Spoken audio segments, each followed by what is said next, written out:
And so we can help our brain go in the direction we want it. And that's what brain partnership is all about.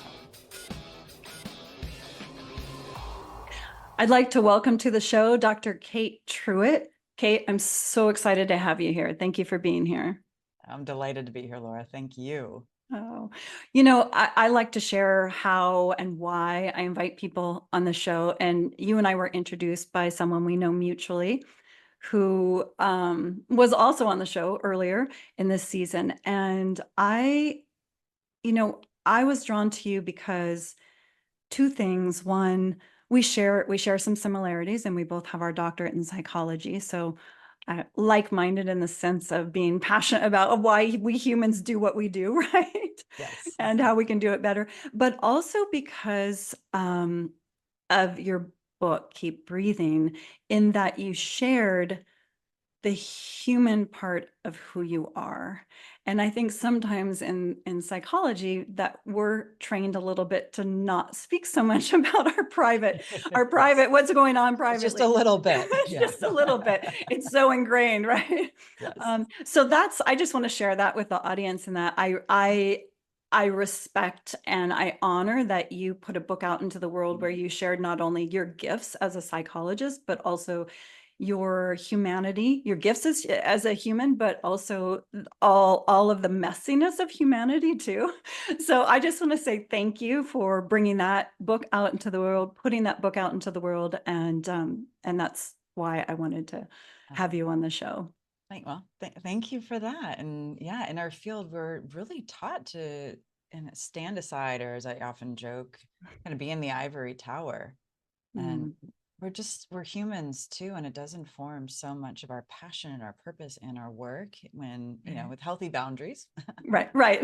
You got to have that mix in there, right? Yes, yeah. And I'd love to speak some more about that, but I want you just right now to share with the audience a little bit about what your bio says. Look, everything's down below in the comments, like all the details, but who are you and what do you do? So I wear a lot of different hats. My education is I'm a clinical psychologist, as you highlighted, also an Mhm. applied neuroscientist, which means my job is to translate what's going on in this delightful ball of goo in our head into accessible terms, which is Mm. everything I do as an author, as a social media personality, as an influencer, is how to make this information accessible to enhance people's relationship with what I call brain partnership, which is a huge part of my passion and drive. Based here in Pasadena or Los Angeles, we have a wonderful clinic. I have a clinical team that is just a really amazing group of humans who I get to Mm. walk alongside and work alongside every day, providing Mm. treatment and neurofeedback and functional medicine care. I also have a training institute that we run that's a global institute. So we run trainings all over the world. Mm. And everything that we do is neuroscience based. It's based in the model, which is the neurotriad model, which Mm. focuses on neuroscience based, trauma informed, and resilience focused care. Mm. I love that. Well, it definitely, I know that that will resonate with a lot of people who are listening and who, sometimes psychology, it's interesting. I'd love to hear what you think, but I think sometimes it's got this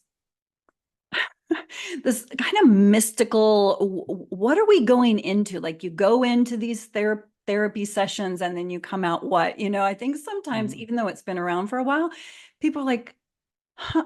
I mean, even people who have been in therapy, it's just kind of like, what is this? Right. And so what I love about what you're saying is accessible, and also to make it demystify it in a sense, Mm-hmm. right? Yeah, And so I'd absolutely. love to hear just what do you find with people who are coming to your institute who are brand new to psychology, brand new to therapy? What do you feel that what do they learn in working with you or your team?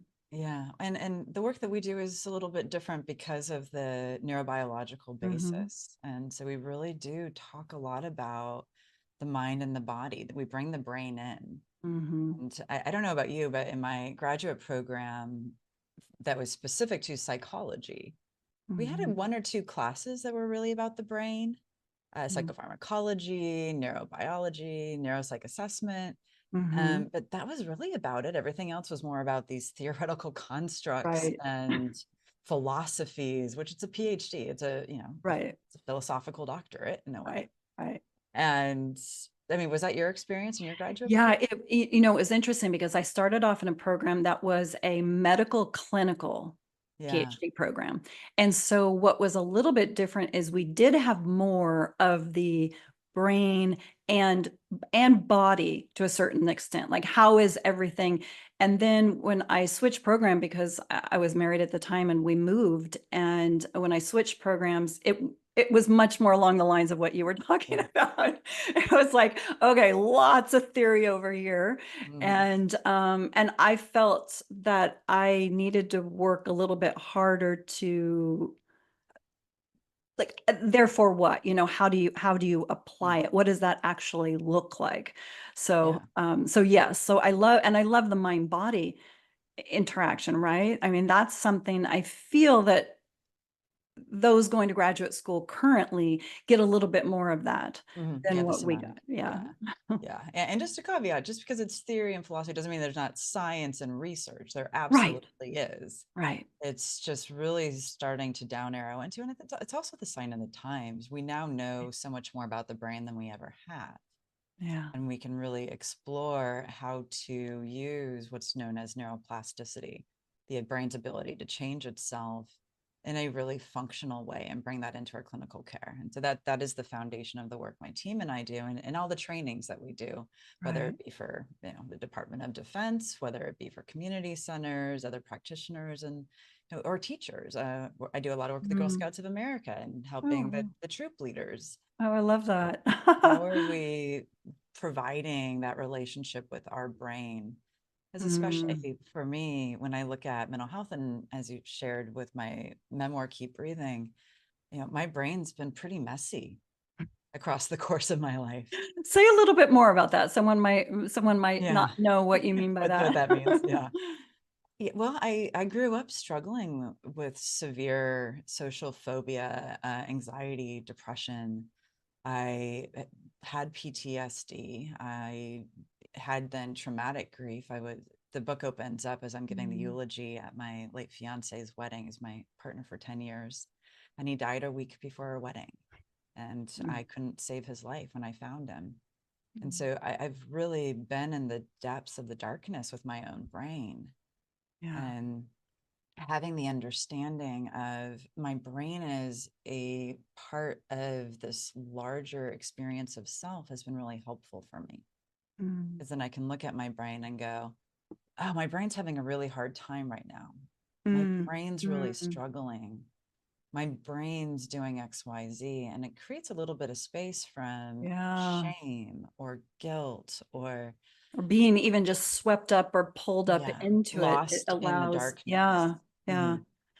Yeah. I love that. I mean, I think that anyone listening who has experienced some extreme trauma, grief, Yeah. you can definitely relate to those moments where you feel consumed at Mhm. times, and being able to identify something like that, or that's my brain is doing this, or to have a little bit of a separation is can be a lifeline in a really Yeah. challenging time. Yeah. It's interesting. When I used to have a radio show many years ago before podcasts were a thing, and it was just right when it was becoming internet radio. My whole intention in that show was to bring on guests who had had some tragedy, some trauma, to speak to how did they, where was their resilience? Where did they find their Mhm. resilience? Where did they find the ability to not run away from it, but to Lean experience it in. and lean Yeah. in, and what else is possible if we do that. And it's interesting, right? Because if you've lived enough years, I mean, some people it's younger than younger than others, but if you've lived enough years, you will have some It really, happens. it happens. It's part It of happens. life. It's part of, yeah. Yeah. Yeah. And that's, I mean, honestly, the book, yeah, even just when you just mentioned Yeah. it, and finding your fiance and not being able to revive him, my whole body got goosebumps, because it's like Mm. that's it's weird because there's a death there, but that's life. And and and who you are and what you do and how you move through and beyond that. And I think that's just for listeners, that's what I feel that your book does in a way. That's where your humanity comes in, while also bringing in psychological concepts. I mean, you blend the two. So if anyone wants to go on that journey of the human part of Dr. Kate Truitt, and then that psychological part about how you moved, how you leaned into it. Mhm. Anything you want to add about that book? I'm thinking about, was it challenging for you to write it? It took 5 years. Okay. And for context, my first book I wrote in about 8 months, which I love that book. It's a healing workbook. It's all about partnering with neuroplasticity and the brain to, heal traumatic stress, build resilience, and build the future that we want for ourselves. Mm. And so that was so seamless because it was in my clinical Right. space. It was the exercises, it was case studies, and I had amazing editors. And so that Mm. book was just like, ah, Ah, breath of this is fresh air. fun I and love easy. this. Yeah. Let me write another one. Yeah. Well, and I wrote that one and basically taking a break from the memoir, Keep Breathing.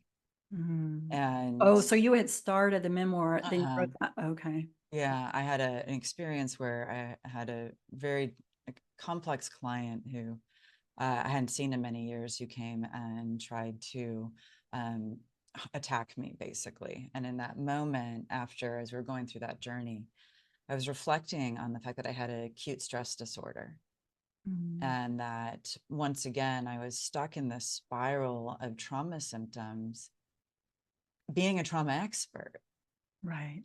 and that realization of, Yeah. I know the things. I train people to Right. treat this. And I It's, have a, and I'm trending very quickly towards another PTSD diagnosis. We got to write a such, book. yeah. It's like, Yeah.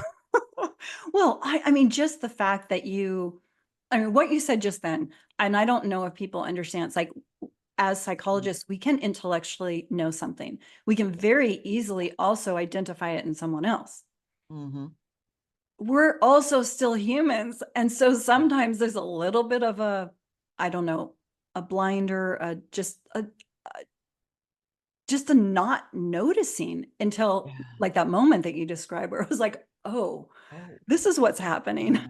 Yeah. Well, and I remember I had a patient come into my office shortly thereafter saying, God, I don't know why, I started drinking again last night. I know better. I know I shouldn't do this. And I turned to them. I was just like, just because we know something doesn't mean that that is actually what we're going to be doing. How our mind and our body, how especially my favorite brain part, Amy, the amygdala, is Yeah. going to be showing up for us in that moment. And that Yeah. conversation for me was this real shift. And Mm, what if I could give my story a job? mm. And that was where I sat down and wrote, are we allowed to cuss? Yeah. Yeah. Okay. Like, as authors, there's the idea of the shitty first draft. Right. And that is where the shitty first draft came from, was just Mm, spilling out and using myself as a case study to highlight, you can mm. know all the things and still Right. be caught in the trauma, caught in the anxiety. I talk a lot about suicidal considerations because I struggled a Mhm. lot in the aftermath of my fiance's death with survivor's guilt. Mhm. And what's actually happening in the brain? Right. And Right. what if from the ivory tower, we are the person who is the case study? Mm. So it was Yeah. really healing fundamentally. It was Yeah. incredibly powerful. And then putting it into the world was terrifying. What were As you most fear? What was most terrifying about that? well, we're not supposed to put ourselves into the world Right. as psychologists, as Yeah. psychotherapists, Yeah. really. That's the indoctrination. I remember pretty early on in my training. I mean, I took that indoctrination pretty seriously. Me too. Yeah. And early on, I remember I was doing some of my first clinical rotations with some people who were in private practice. And the way that they did it at the time is they allowed us to essentially do a clinical interview, have that initial session while they Mhm. were in the room with their patients. It was someone they had been working with. And then I think there was one or two other graduate students. And so it was my first time Mhm. really speaking to someone this was someone who had tried to commit suicide. And the bullet, which, for those of you, if you're going to use a gun, it's a very Yeah. intentional, they're Act. not playing around. They Yeah. really want to end their life. And in his particular situation, it missed whatever it needed to hit to end his life. Oh, And so had, and so I was interviewing him about that. wow. And I Wow. remember, he said something, he asked me a personal question. Oh, he asked something about where I had come from. Mm. And I went into full on just like a shut down Sit down. mode. I'm Mm. not supposed to talk about me, right? Mhm. And part of the feedback from his psychologist, who was one of my clinical supervisors at the time, is I completely Mm. disconnected from this Yeah. patient. Yeah. And I remember, and he was like, he was trying to connect with you because I was from San Francisco and it was right after Mhm. a really major earthquake. And so I was in another state where the earthquakes were really scary. And he was trying to connect with me around something that was A shared experience. unsettling, a share. Yeah. Mhm. And I Mhm. just went like this, and I will Mhm. never forget that feedback. It was very early Mhm. on. And I thought, how do you Balance it. balance this? Mhm. How do you be human and show up and at the same time hold the space of being the In therapist, service. psychotherapist? And Yeah, yeah, it's not yeah, about us. We're in service of the client. right, And right. yeah. Oh. Yeah. So your book, I mean, I think your book does that very beautifully, where it goes back and forth. You're not all absorbed into the story, that Thank you're you. also bringing in some of that external. And I love how you said it's the case study on your Mhm. side, on a Yeah. psychotherapist, on a psychologist. I love that.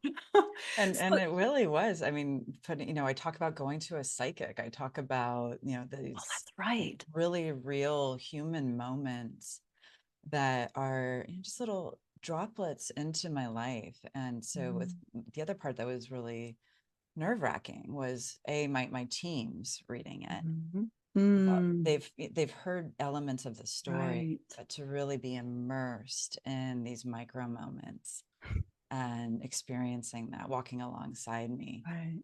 and then my patients as well, Mm, and then the larger community. right, And right. it's just been really profound to receive the loving, supportive, caring feedback Mm, of thank you for being a human and mm, not being an expert, so to speak, stepping into that right. role of here's me, Yeah. and here's me in service of you. And to your story that you're just sharing of fundamentally, we are service providers. We are Right. in service. Right. Right. And And it's, always thinking about what yes. is in the greatest service to this person who is across from me in Yeah. this moment, and who's trusting me in this space. And I know one of the things that I share with my clients is, um,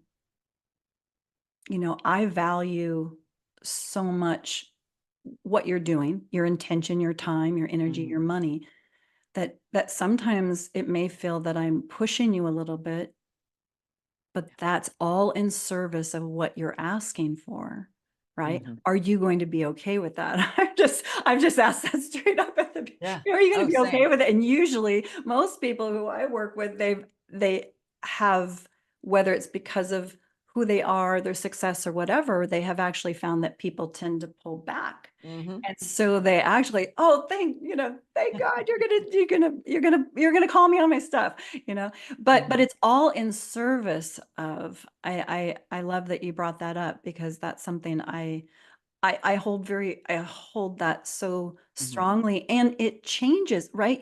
You are constantly monitoring that. That's part of what we Yeah. do, is you're monitoring your own, your own what's going on. I know when I Mhm. supervise and train um, people, I have to remind them, you're bringing you into the situation. So if you just had a fight with your husband, your Yeah. boyfriend, whoever, then you need to do what you need to do to be able to be Yes. in service, right? Yeah, absolutely. Yeah, Absolutely. yeah, Because and that's part of that attunement, that body piece of we read each other's energy yeah. unconsciously. And so Oh, yeah. however we're showing up in an environment, and this is just such a human thing. If you've ever walked past somebody and you just are like, oh, that person's not having a great day, or Right. something's not going so well in this Right. exchange, it's so unconscious. Yeah. You feel And it. yeah, and also especially for survivors of trauma, that intuitive awareness gets shut down Mm, by our survival brain, which sounds counterintuitive, I know, but it's like our mm, brain's working overtime to keep us safe and keep us alive and be hyper mm, vigilant, that we lose that connection point. mm, So a huge part of the work is inviting our clients, inviting ourselves, inviting humanity to mhm, come back home and say, mm. hey, how are you? What's going on in there? Mm, Good to see you. love you. Yeah, because so Mm, often we forget to come home to ourselves. We yeah. just run so fast. That's so true in so many different ways, right? In so many different distractions, so many different, just so many different ways. I had another guest on the show that really specializes in working with young teenage and young adult males. Mm, And he was speaking about how there's so much distraction, screen time, so many other things, call it addiction or whatever, just so much that's pulling away mhm. that the work is to, in different words, but it's like to reconnect, right? Yeah, Ooh, oh, hello. you know, yeah. oh, I have that feeling, or oh, this is happening, or I have this fear, whatever it is. Mhm. And when he spoke about it, I was just thinking, and to what you just said, I really, and I'd love to hear what you think. I really think we're being asked right now to do this on a Yeah, much wider scale than we ever have before. What are yeah, your thoughts? yeah, absolutely. Yeah. And just through the proliferation of, I mean, Zoom is amazing. We're sitting here together. Yeah. And Yeah. also the screens, the technology, the world, the dynamics that are constantly shifting right now, and the pressure point notifications that show up, the constant accessibility. It's like our self. Something I talk to my patients and my colleagues about a lot is it's almost as though the self is being farmed out into all of these different squirrel moments. Mm. And we're losing sight of ourselves, or even giving ourselves permission to turn inward and say, I'm having a feeling. Why is that feeling here? Does it belong to this moment? Does it belong to my past? Mm. What is the purpose of this data?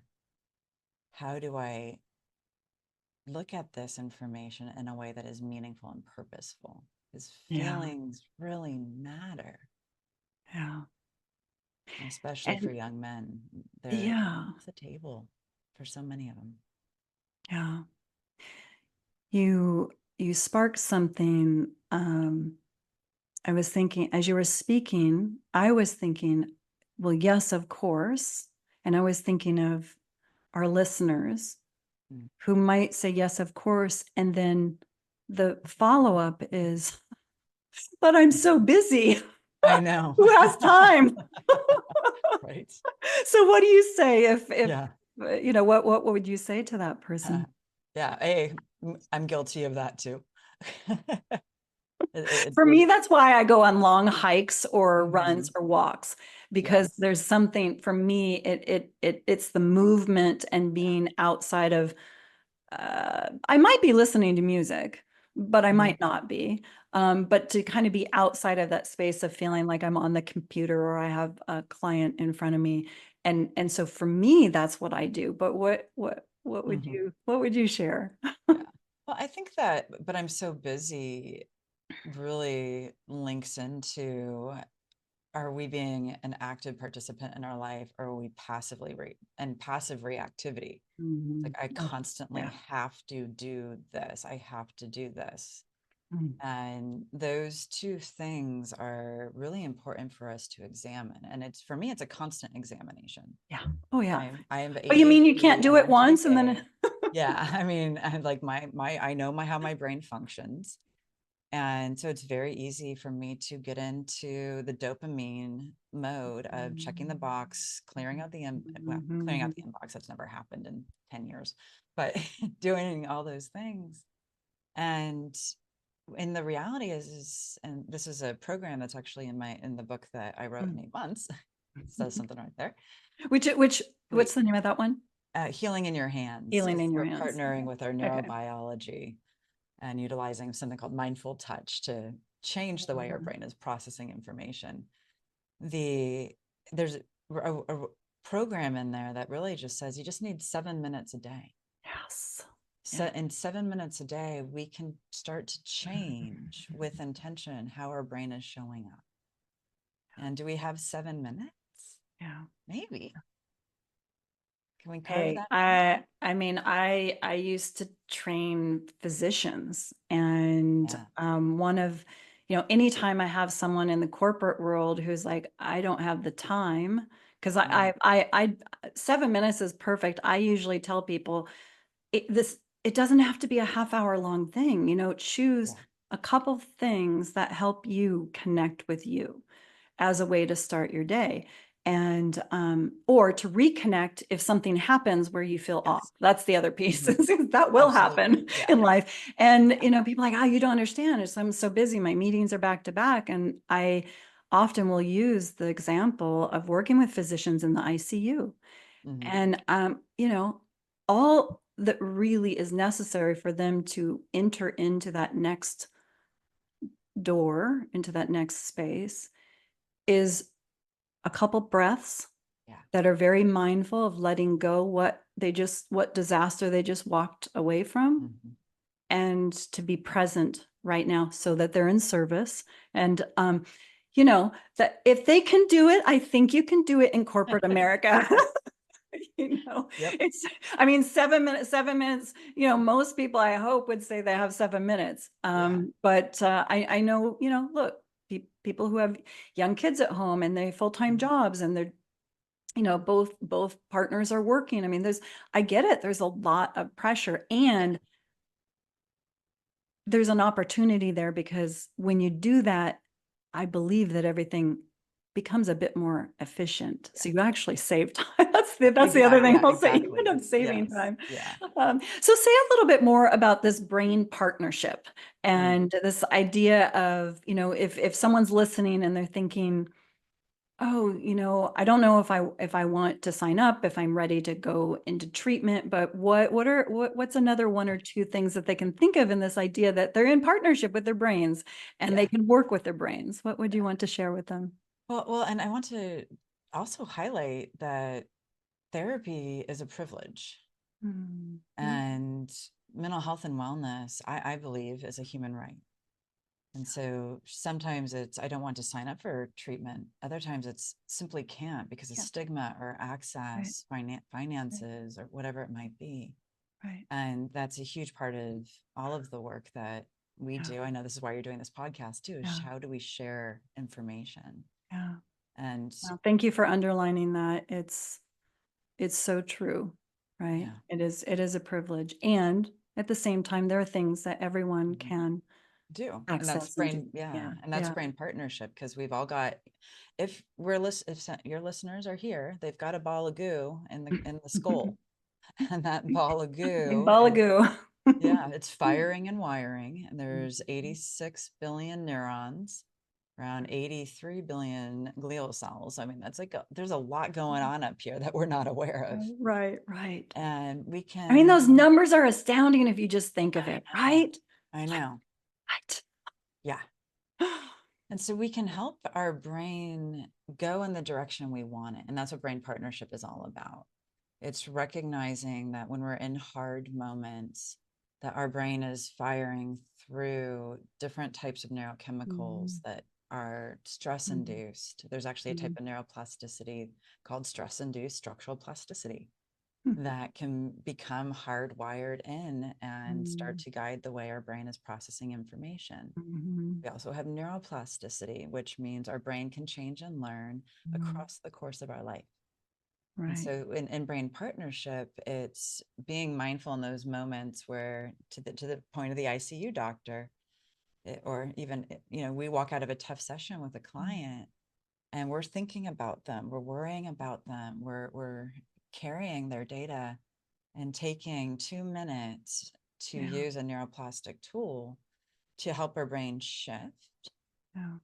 also release that information or process it Mm. successfully. So it's not like we're wiping the slate. It's not Men in Right. Black and the blinky stick. Right. Right. Doesn't work like that. No, No. but we're helping the system process through it so then we can show up differently. And that's a 2-minute exercise. It's one of my tools is called CPR for the amygdala, which is Oh, yeah, creating I personal remember. resilience for the amygdala, which Mm. really is that. It's a hard reset on our brain in moments of stress. Mm. And then we can use other tools to say, what do I want more of in my life? Like, Laura, what do you want more Mm. of in your life? Yeah. What Yeah. what energy, what emotion, Yeah. what experience are you like, I would really like a little bit more of that. Yeah. No, I mean, it's true. It's like and I want to actually answer that because I also want to share with listeners that you've mentioned it at least once, but this idea that it's not a once and you're done, that I am on a journey of evolution. And Mhm. that's the way that I look at our lives. That's the way that I look at it for myself and also for my clients. And so this year has been a year of big shifts for me Yeah. and like a jump in my own evolution. And so it's very, and when I feel that, then that's when I know what is it? What is it that I'm wanting more of? Mhm. And for me, it was more joy, it was more expansion, it was more freedom, it was more play. Love And that. for me, Yes. like that's like, do I have that in my life already? Yes, but now I'm like, ooh, we're going to the next level on that. So, and what does that look like? I Yeah. don't know, but I know the feelings, right? So, Yes. being able to identify that's important because that's that for me, I'll just speak, but for anyone, it's then I get excited about Mhm. what's next. And then I'm Yeah. looking forward and I'm in the moment experiencing that at the same time. It doesn't stay out there, right? Mhm. It's something that you can bring in So I the can hear. moment. Yeah. Yeah, Yeah. absolutely. Yeah. And you have a sense of what it feels like because you've had experiences in your past where that energy has been experienced and then encoded, and your Mm. brain remembers it. Yeah. And so we can use those, we call those resilience targets. We can use those to then strengthen the way our brain is firing and wiring towards more automatic engagement in those types of feeling Mm. states. Yeah. I love that. So for anyone listening, if there's something you want more of in your life right now, just identify a moment where you felt it. Yes. Lock that in. Yeah. Yeah. And bring and then because the goal is for it to be, I think you said a more, did you say more unconscious or just a more Automatic. Yeah, we, automatic? we That was can the word. create, Yeah. yeah. So, and Yeah. we have different, so on my YouTube channel, or if you go to drkatetruitt.com, there's a whole bunch of free resources and Oh, handouts nice. people can download. And of course, buy the books, please. But also, Yeah. again, that presumes privilege and access to be able to purchase a book. Right. Right. And brain partnership really is a human right. And so the more we focus on an experience we want more of, and we have an exercise called the grow exercise, where we're growing the neural pathways that we want with intention. And so it's finding something from the past and also noticing in that emotional space, bringing it to life, and what was the role we played in creating that experience. Mm, that's beautiful. And because then that's personal empowerment and agency. We did something to make that happen. Right. It wasn't like that's so important because it wasn't like, oh, this thing happened to me, right? Yeah. Because unless I guess you can look at how you created a scenario where that happened to you, which is Mhm. a little bit different. But yeah, if you Same just kind of photo. think it Yeah. happened to me, then how do you recreate it? Mhm. Yeah. Yeah. Well, and that's a common question I'll get from my clients. Like, well, I was thinking about walking in the grass this morning and watching the sunrise. And, that's Mother Nature. I didn't create that. I'm like, well, how did Mm, you get to the grass? mm, right. How did you feel the sun? Your cells were part of Mhm, this. Your choices mhm. were a part of this. Or somebody's in traffic and they smile and wave you in. You maybe automatically smile and go, thank you, and wave back. Right, But that's still active participation in creating a positive right, moment, right. Yeah. which is So so powerful. important. Yeah, so powerful. So I want to touch on, you talked about therapy being a privilege. You talked about that brain partnership is something that everyone, everyone with the goo up here Yeah. can partner with their brains. Um, I'd like to speak a bit more globally, bigger picture around mental health, privilege, um, what it has looked like, where you feel it's going. It's a very open question. If there's anything that you want to share, any thoughts that you've been having around that recently, I'd love for you to share that with the audience. Well, and can I ask the question to you Yeah. first? What are you Yeah. noticing? Oh, there have been a lot of changes in psychology since I was in graduate school. Yes. I mean, there wasn't even something called positive psychology. There wasn't even, there was no, it was all about the disease. It was all about the disorder. And I was frustrated back then that I didn't feel that people were able to feel the sense of empowerment and embodiment and their ability to make decisions. It felt Mhm. very reactive, kind of in a victim thing. So Yeah. is it perfect right now? No, but I have seen an incredible shift. I feel like it's going in a direction that is more along the lines of self-sovereignty.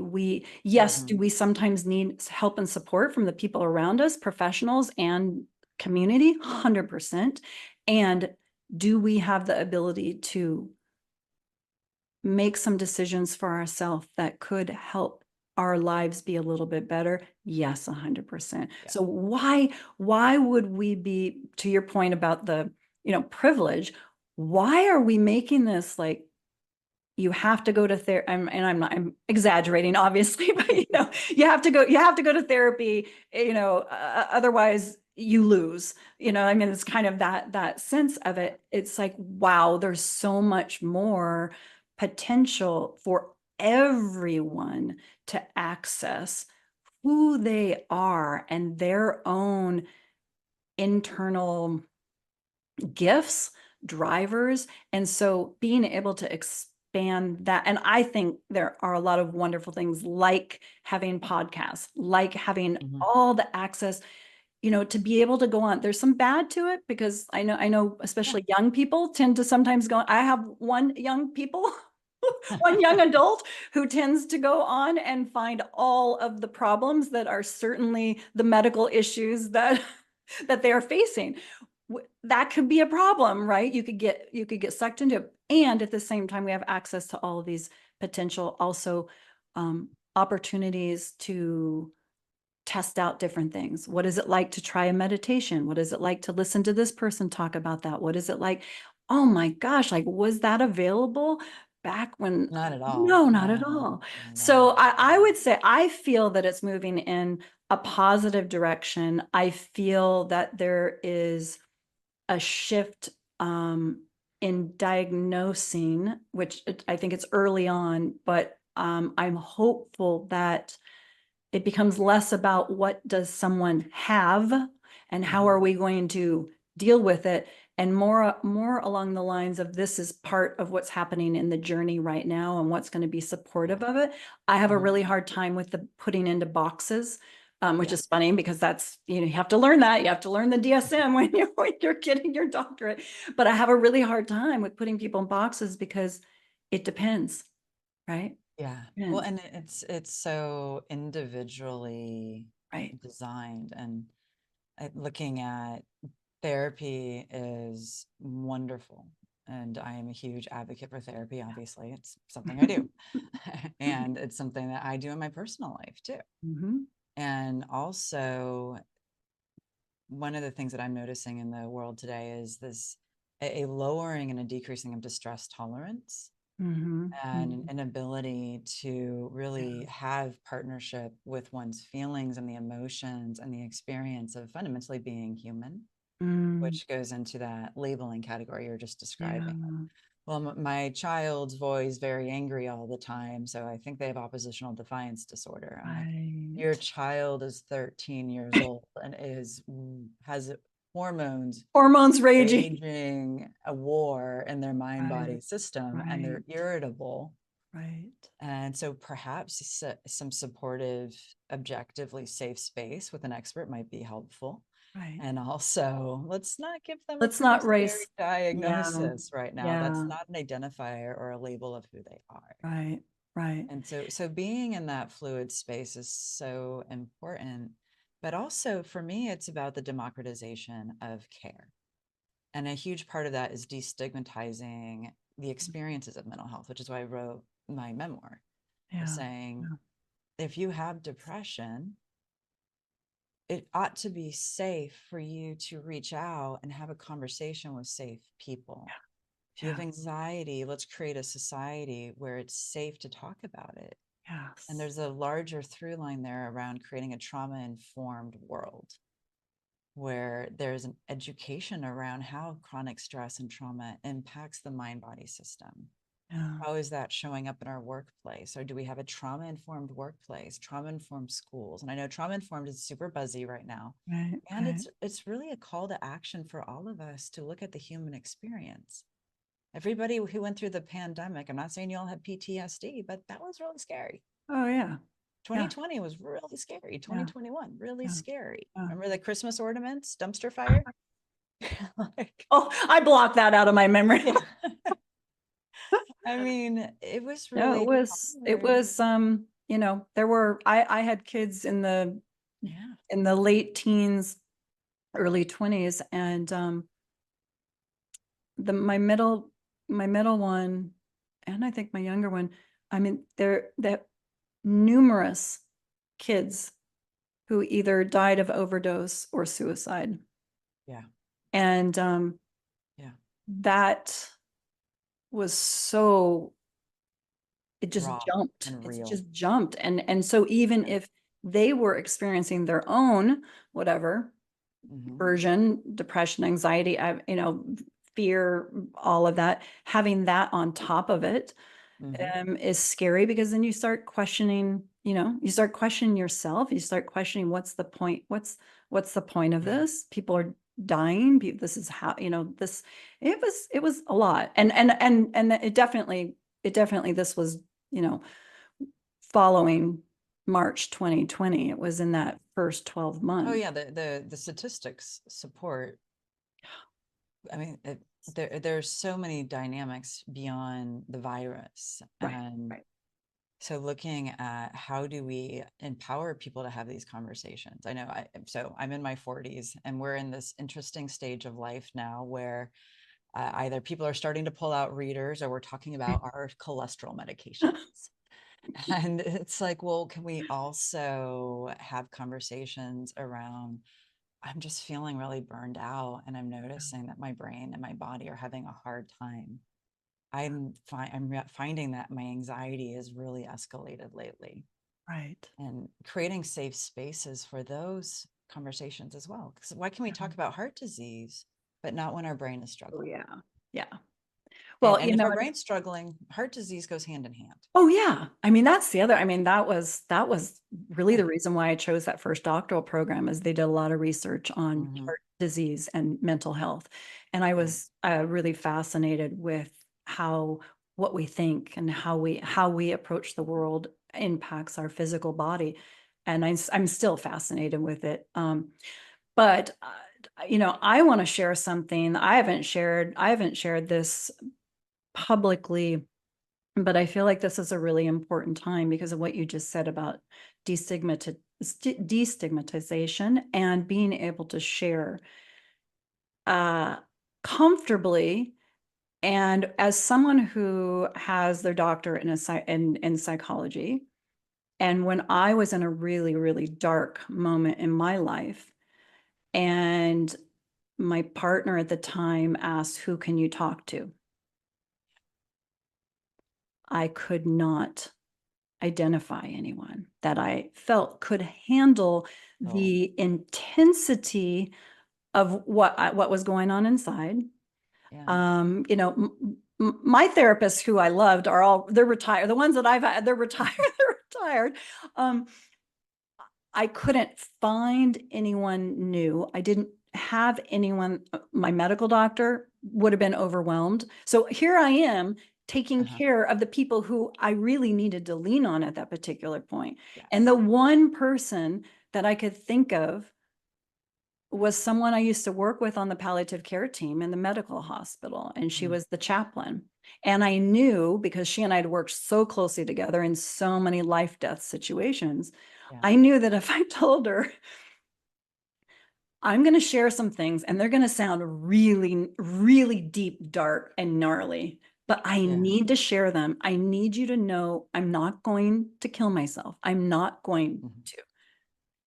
I just need to share what I'm feeling. And I mean, I had to set it up like that. And, Uh-huh. her being Yeah. her, she was the one person where Yeah. she said, I've got you.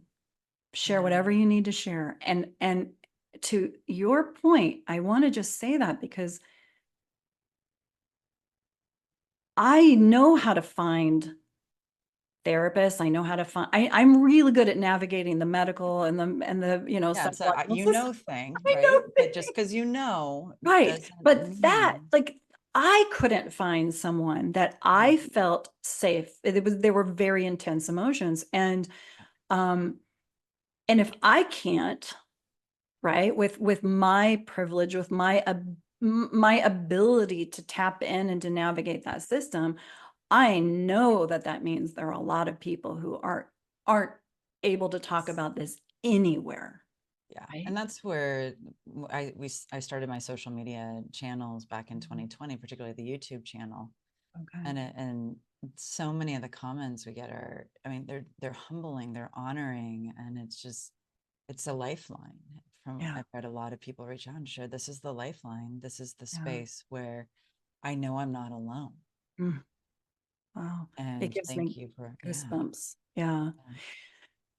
So along with that, what are your where what are you most hopeful for about accessibility? What are you most hopeful for with the people, it being more of a conversation, just like it is if you break an ankle or You're in a cast. yeah, Yeah.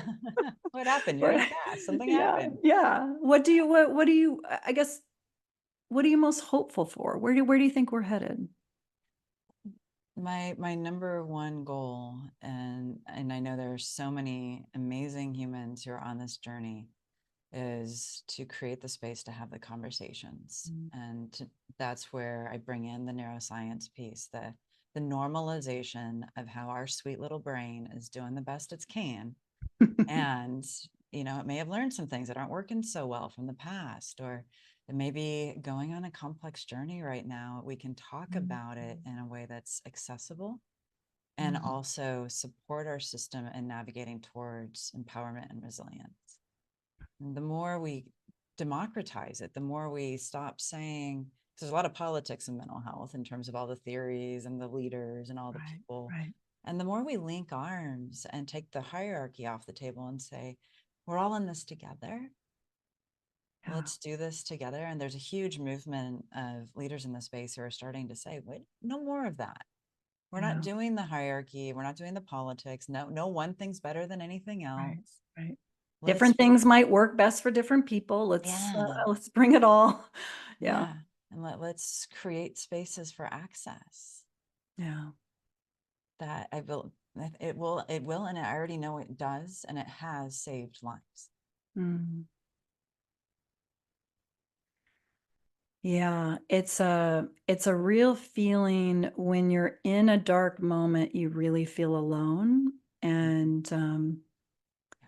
And I had, because you introduced Livy Redden to me, Yeah. and she spoke so wonderfully to that age range of you know, a teenager and young adults, and feeling like those feeling like you're the only one with those feelings and feeling so alone. I think it does continue beyond those ages, and at the same time, those ages have a lot of feelings. There's a lot Yes. going on at that time, and your brain isn't fully developed, and you're trying to figure this out, and you've got all these feelings. So there's a whole host of other things. You feel really alone. Yeah. You know, you feel like you're the only person at that point. And I don't know, I think social media has made that even worse, because then you see what you think is someone else's life, which really isn't their life. It's just a very small portion of it that's very curated, but it's very easy. I mean, I think of myself as a teenager. Thank goodness I didn't have any Oh of that. man. I'm Yeah. so grateful. I don't know. I would have probably, I don't know what would have happened, but you know, you just you're going through and you're figuring it out, and to have it in your face where it looks like other people have it figured out Mhm. all the time, I get it can just intensify that feeling of being alone in those dark feelings. So actually, so what are your thoughts going forward? Because you spoke to a couple of ways that social media, and you specifically are, you know, that you're using it in order to serve Yeah. people. What do you think is going to happen with that, and the balance of that, where sometimes it's you know, sometimes it's hurtful and sometimes there are opportunities? Where do you think that's headed? Yeah. Well, where do I feel I think it's going to be very interesting as we're looking at a lot of the technology and how it's evolving. And my hope, and I know quite a few individuals who are really working on this with intention and commitment, is to create more trauma informed media, to Mm, create mm, spaces where there is a lens and an mm, opportunity to note this is a license, this is a provider who mm. has this experience, who is approaching these topics from this way. Okay. For like my YouTube channel is Right. now part of the YouTube Health platform, which means Oh, NIH, World Health, okay. NHS, all of those organizations Okay. sign off on this Right. channel meets these specific criteria for a recognized expert. Mm, And so I think that having more conversations in the public sphere around how to be discerning right. around the media that we're consuming. The Right. complexities of it is our little friend Amy, the amygdala, who is this ancient primal brain part of ours.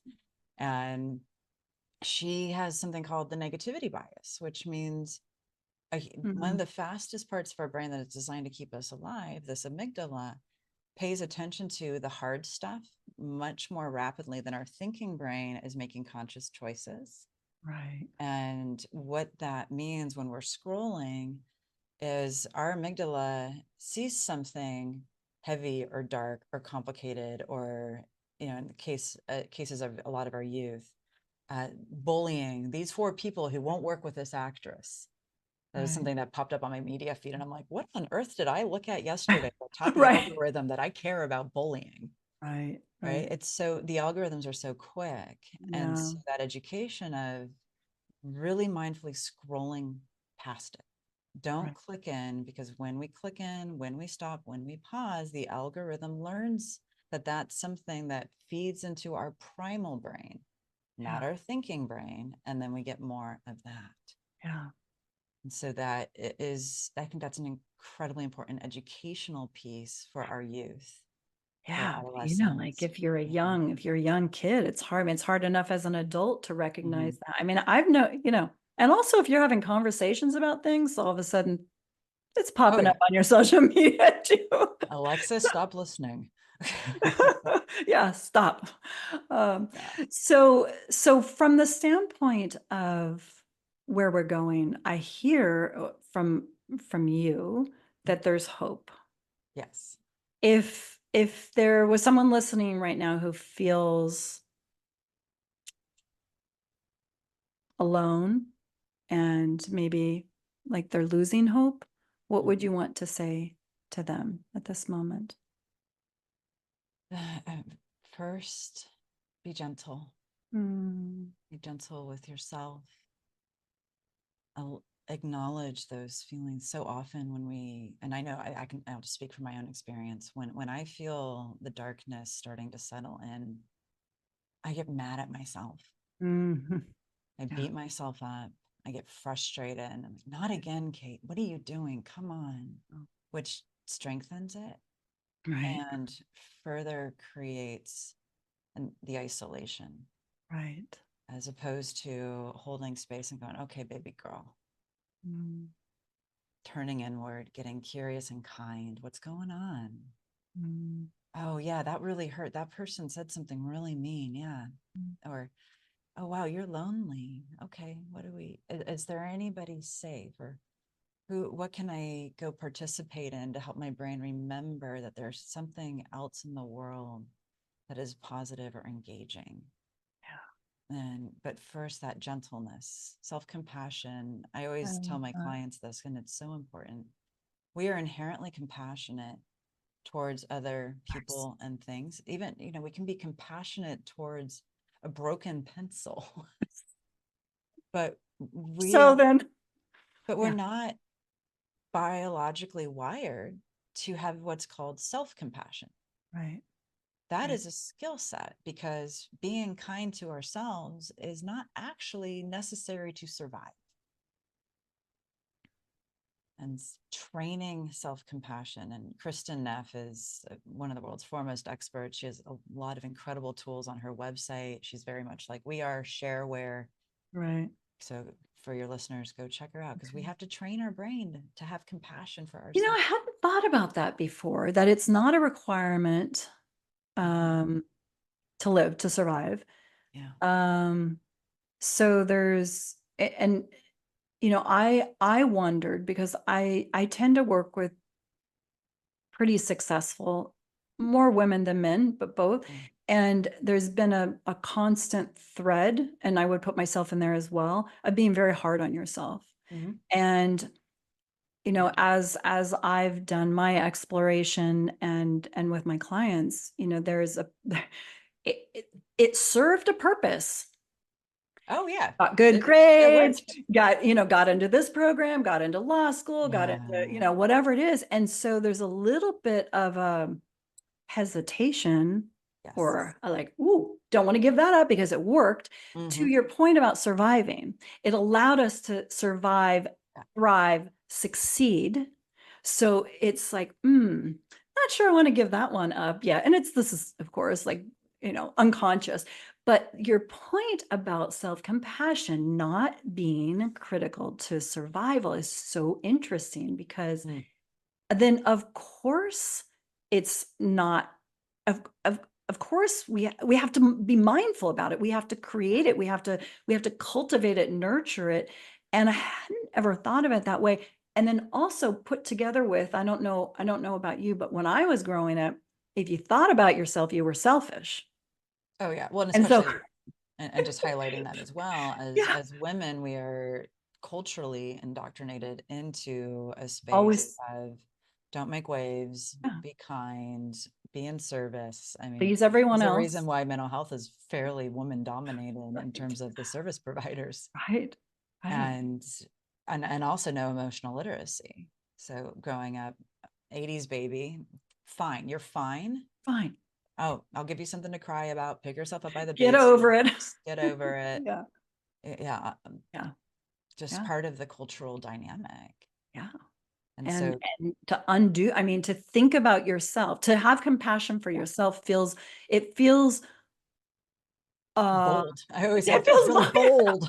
yeah, it feels bold, it feels uncomfortable, it feels Yeah. unnatural, right? And I mean, that's something I mean, my mom died suddenly 22 years ago, and it shocked my system so much so that I really started delving into all sorts of different areas, including who am I and what am I doing? Whose Yeah. life am I living? Where am Yes. I?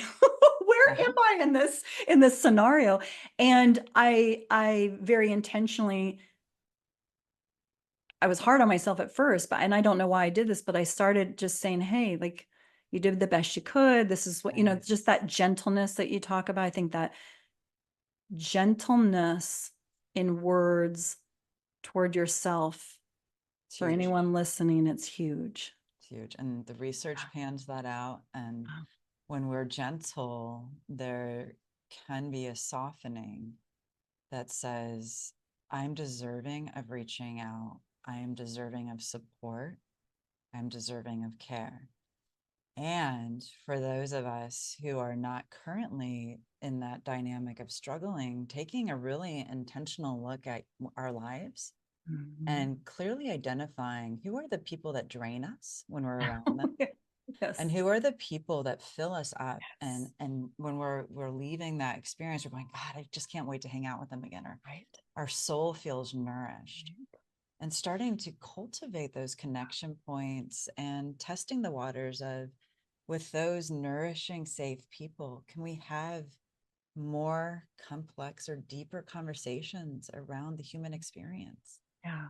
And you give me goosebumps because that's really part of my Yeah. intention with this show is, it's maybe a little bit uncomfortable for some people to go deep in, but if you and I can have this conversation Mhm. and talk about some of these things just by Yeah. being able to be one, to listen to it and go, oh, like let's normalize this. Uh-huh. Right? I think after my mom died, I think I shocked so many people because I could no longer play the game of making them happy because it was such a deep and intense Absolutely. experience. And Yeah. so I didn't realize it until afterward where the brain could start to put together Mm. the pieces, but I think I blew some people up because I was okay saying, you know, someone saying something like, "Oh, it must be so hard. My dog died last year." And I'd be like, fuck, your dog? It was my mom. Like I love my dog too, but it's like don't tell me and to not filter my words, right? Mhm. To just say what I needed to say and people were like, "Whoa." But that's being kind to myself because I wasn't going to play that down, right? Yeah. This is the experience and now it's been so many years, but my younger son, his girlfriend's dad died suddenly a couple years ago, and Mm. she knew I would be there and I could have Yeah. any conversation. It could be a funny one about what she loved about her dad. It could be a heart-wrenching, sobbing, this is the worst thing in my life conversation. It could be silence. It didn't Mhm. matter because I was okay with it. She didn't need I didn't need to do anything and she didn't need to do anything. Mhm.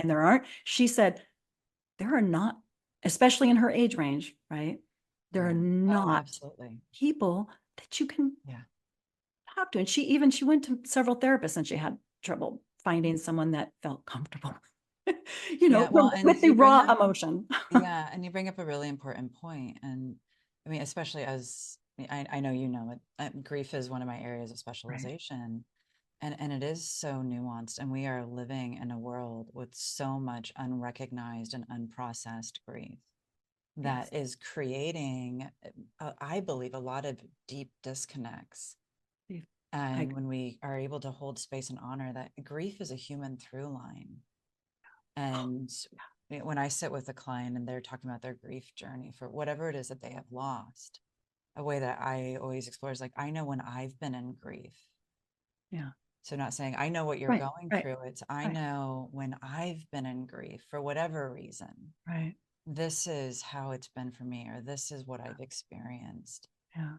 But also what you bring up, and this was a very scary story that I put in Keep Breathing, was I went to somebody who was a grief specialist as a referral, I remember this part. and they had no experience Mm. in trauma treatment.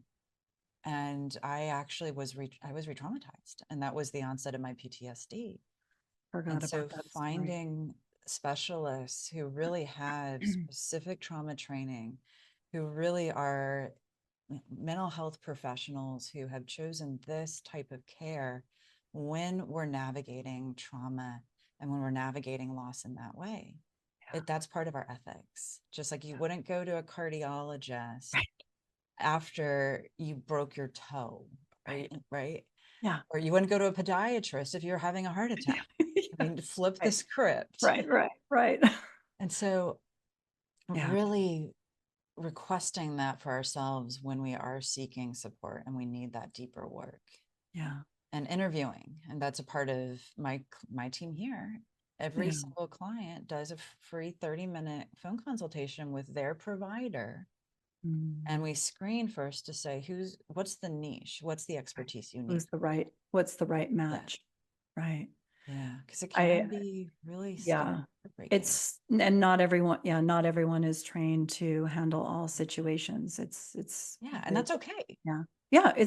yeah, absolutely. And being very clear about what you're, Mhm. what you are, um, Yeah. trained to do and to know when to refer. I Sure. mean, that's Yeah. part of, our training is being able to identify like this is Mhm. outside of my realm. Obviously we do that a lot with if there is a consideration of medication because psychologists do not currently Prescribe. prescribe in Yeah. California, but knowing when it's Mhm. outside of your scope, because ultimately we're in service of that client, right? Exactly. Yeah. Like Mm. I'm not a specialist in OCD. Right. I know amazing people who are. Yeah. Yeah. And that's to me much more important that my client get the care and the support that they need. And then how do we start to cultivate and create that even at a community level? So Yeah. people have these safe spaces to land into, like the chaplain that you were sharing about. Mm-hmm. Mm-hmm. Or I had girlfriends who would come, I talk about this in the book too. I had girlfriends who would come and they'd spend the night and Yeah. just kind of keep watch on me. And especially in the months after my fiance passed away, as I was in some very dark spaces. I was also surrounded by psychologists, so I was very lucky. Right. Some advantages there. Yeah. Except for the moments when you say, stop, I just need to scream for a few minutes. Well, and they would let me. They would scream with me. Yeah. Yeah. I'm just like, well, let's just do the primal scream therapy. That's a thing. Cool. It is a thing. I feel better when I do it. Yeah. Yeah. So I want everyone to know, I mean, read read your book. It's Thank it's a you. beautiful, well, I mean, you have more than one, but Read the books. read the books. Um, they can reach you and it's posted below how they can reach you on social media and all of your incredible free offerings. Um, but I also want to ask you before we close today, is there anything that you would like to share with the audience that I haven't asked you about? Anything that you'd like to say before we close? Oh goodness. I think we've covered a lot. Yeah. And I mean, really, the thing that I always just invite people back to is just be gentle with yourself. Really coming home and just be gentle. Gentleness is, I talk about we have such tender, sweet minds and bodies that really are just doing their best, Mm, mm. and honoring that with I care. love that. Be gentle with yourself. You are in a sweet and tender body, human body. You're Yeah. a soul in this human body. And yeah, to be present and gentle. I love that. Thank you so much for being here, Dr. Kate Thank Truitt. you. I so appreciate you being a part of this conversation and sharing with the audience all of your humanity and all of your skills and experience as well. So thank you. Thank you. Right back at you, Laura. Thank you so much.